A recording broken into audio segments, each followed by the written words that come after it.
Ya ayyuhalladzina amanu, hai orang-orang yang beriman, kutiba, difardukan, ay furido, tegese difardukan, diwajibkan, alaikum, ing atase sira kabeh apa al qisasu kisos. Kisos itu apa? Kisos itu hukuman pidana yang setimpal. Nanti kalau kita membacok tangannya putus si korban, berarti kita ya harus diputus tangan yang setimpal.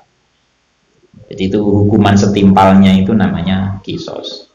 Ai al mumasalatu tegese sebanding lah niki, ditafsiri dengan mumasalah fil qatla sebab niku fine bimakna sebab nih.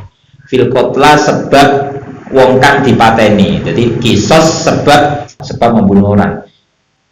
Sepadan apane wasfan sifate wa fi'lan lan penggaweane. Jadi nanti kisos itu harus sepadan dari segi sifatnya. Jadi sifat perlakuan yang dilakukannya itu harus sama, dan kalau sifatnya umpama dipotelkan satu jari, ya berarti ya nanti ya sifat itu yang sepadan.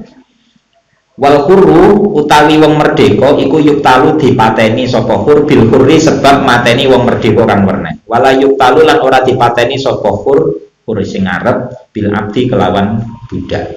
Nah ini mulai bahas syaratnya kisos itu. Yang pertama adalah sebanding dari segi merdeka budaknya. Jadi kalau orang merdeka membunuh budak itu enggak sebanding. Jadi artinya dia tidak sampai dikisos.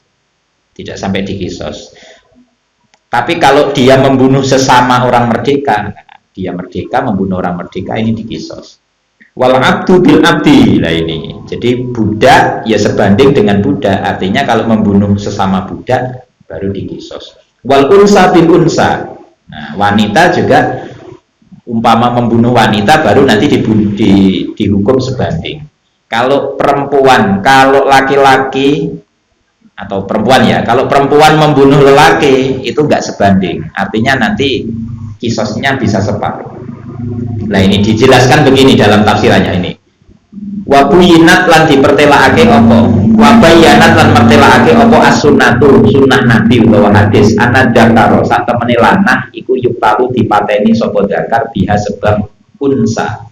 Wa annahu lan sak temene kelakuan iku tabaru diwilang-wilang opo almu masalah itu sepadan fidini yang dalam agama. Nah ini dalam ayat ini wal unsa bil unsa itu dijelaskan lagi oleh hadis Nabi bahwa kalau lelaki membunuh perempuan itu tetap dianggap mumasalah sebanding. Artinya bagaimana? Laki-laki bunuh perempuan atau perempuan bunuh laki-laki hukumannya sebanding sama kisos. Nah, beda dengan orang merdeka membunuh budak tadi, itu enggak sebanding, maka enggak dikisos. Nah itu beda. Termasuk sebanding juga adalah dari segi agama. Fala yuktalu mongko ora dipateni sapa muslimun wong muslim walau abdan bi kafirin kelawan wong kafir, walau uron senajan merdeka. Nah ini berarti termasuk syarat. Syaratnya kisos adalah sebanding dari segi agama. Kalau orang Islam membunuh orang kafir itu tidak sebanding, berarti dia tidak dikisos.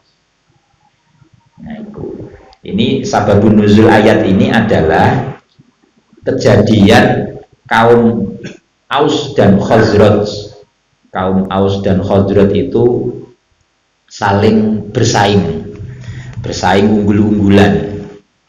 Mana yang paling terhormat. Akhirnya mereka itu menetapkan satu aturan sendiri bahwa kalau kaum Aus membunuh kaum Khazraj maka tidak dikisos karena dianggap kaum Aus lebih terhormat, lebih merdeka. Terus kaum Khazraj ya enggak mau, akhirnya dia menetapkan satu aturan lagi. Kaum Khazraj menetapkan satu aturan, kalau kaum Khazraj membunuh kaum Aus juga sama, tidak dihukum karena lebih mulia kaum Khazraj. Lah gara-gara ini kemudian turun ayat ini tadi. Turun ayat ya ayyuhalladzina amanu kutiba alaikumul qisasu fil qatla. Jadi kewajiban kisos itu adalah al-hurru bil hurri wal abdu bil abdi. Kita lanjut. Jadi syaratnya kisos itu adalah ya syaratnya itu harus orang baligh, berakal, terus termasuk bukan orang tua. Jadi kalau orang tua membunuh anak itu tidak dikisos. orang tua membunuh anak itu tidak dikisos. Terus termasuk itu tadi dari segi agama. Jadi kalau Islam membunuh orang kafir tidak dikisos. Faman ufiya, barang siapa yang diampuni lahu kedua man fil qatli fil qatilina minal qatilina, dari orang-orang yang membunuh. Jadi barang siapa si pembunuh ini diampuni min dami akhihi saking getiye sedulure man al maktuli kan dipateni apa syai'un sesuatu bi anturikal kisosu minhu, seperti kisos ditinggalkan minhu darinya, artinya dia nggak dikisos. Nah ini ada pemahaman nahwunya, watan kiru syai'in yufidu sukutol kisos bil afwi an badihi. Jadi lafaz syai'in dalam ayat itu syai'unnya dibuat nakiroh, iku yufidu memberi faedah bahwa kisos itu tidak saklek, artinya dia bisa digugurkan bil afwi an badihi, jadi digugurkan sebagian. Nah jadi umpama kisosnya harus dibunuh, ya udah nggak usah dibunuh tapi tak sakiti, jadi disakiti sebagian. Nah itu min ba'dil warosah wa min ba'dil warosati, dan dari sebagian ahli waris. Wa fi dzikri akhihi, nah dalam penyebutan lafaz akhihi dalam ayat itu loh, ada lafaz akhihi, itu tujuannya adalah ta'atufu da'in, jadi memberi belas kasihan. Da'in ngajak ilal afwi maring ngapura, karena memang pakai saudara. Sama seperti kalau kita nasihati orang bertengkar, jangan bertengkar, kita kan saudara. Jadi memakai bahasa saudara itu artinya kita memberi belas kasihan, jangan bertengkar. Nah, termasuk begitu. Kalau urusan kisos, ya kalau bisa di ngapura diampuni ya diampuni, nggak usah dikisos karena saudara. Bahasanya di sini begitu. Faman ufiya lahu min akhihi syai'un. Jadi pakai bahasa akhihi itu maksudnya menunjukkan belas kasihan, karena ini antara korban dengan pelaku ini saudara sebenarnya.